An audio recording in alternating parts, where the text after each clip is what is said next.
Hello everyone. Here is Snow White's Sorry poem, a personal poetic reflection in honour of NAIDOC Week.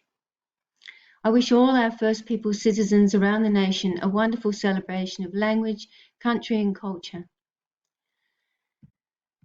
Some time ago, I wrote a poem about an event in my childhood that has caused some deep reflection and reassessment of our history. It's not the only event I've reflected on in this way, but I've used it because of its allegorical nature. My own growing into adulthood is an allegory for our need as a nation to grow to greater maturity and face our history. I grew up in Ceduna and have often agonised over my own role in the discrimination experienced by Indigenous Australians in our community. Over my lifetime, I have discovered that whenever we wrong anyone, nothing can put it right. An apology certainly can't. The damage has been done. We live with the consequences. The best we can hope for is forgiveness. Yet even forgiveness can't put it right. Knowing this, I offer a wholly inadequate apology because I know there are amazing people out there who will accept it graciously and offer their forgiveness. I saw that willingness and grace on the 13th of February 2008. I saw how much it meant that the nation stopped and apologised. Yes, we might have become cynical about that day, but I only have to look at the poetry of Udjuru Nunaku to see the grace that is available and the hope held out by many First Australians that we might be fully reconciled and live as a united people. I know that has come at a terrible cost. That is why the grace is so overwhelming and inexplicable, really only matched by Jesus' willingness to die for the hubris of humanity, so evident in the colonization of many countries. I am committed to sharing Udjuru Nunaku's poetry with my students. I like to take them through heart-wrenching poems like We Are Going, and when they have begun to appreciate the full tragedy of our history, to read one of her poems to her son Dennis.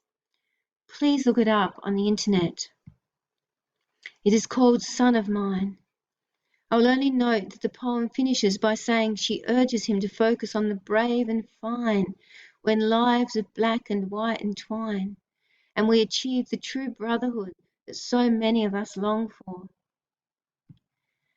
Again, in The Dawn is at Hand, Udjuru Nunaku offers grace, offers hope. The hope that ban and bias will soon be gone and that Indigenous Australians will no longer be fringe dwellers in their own land. These are noble thoughts from one who has been treated ignobly. I offer up this poem not because I think the poem is worthy, but because I know the worth of the people to whom I address it, both First Nations and other Australians. I believe we can be the people Udjuru Nunaku believed we could be. So here is my poem, Snow White's Sorry poem, with the subheading Confronting My History. I tell a story, it's a delightful story, of a birthday party long ago. I invited her with her big brown eyes and wide white grin, smiling happily at her little circle of new friends. When we played hide and seek, she would cover her mouth and giggle when she was found. That made us laugh too. I will never forget the moment my little brother toddled out from his nap like a sleepy little ghost and knocked on the passage door. As we opened it, she jumped out and said, "Boo!" Wide-eyed with this walking nightmare, he burst into tears and ran. Then she giggled shyly behind her hand, embarrassed by her success. Too soon it was all over. But those images were a sight to remember, as if, momentarily stunned by the flashlight, they were captured there forever in our memories, like old black and white photographs. It was funny then. We were only children. Now I feel uncomfortable with communal guilt. Now it seems patronizing, as if to look back with wistfulness on a lost moment in time when they knew their place, when they were soft and simple and giggled behind their hands, when it was a privilege to be invited to Snow White's birthday. I could not have guessed that memory would jump out at me so many years later, bringing anguished tears of self-examination. Was I really just an innocent child, or a modern-day accomplice to a colonial crime? There are some really uncomfortable passages in this poem. They are meant to be. Unless we confront our attitudes head-on, nothing will change. Unless we acknowledge that us and them mentality, that patronizing superiority that we harbored, how can we move forward to a new relationship, a healthier relationship?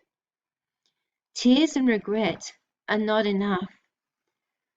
We must all work together to create a new future.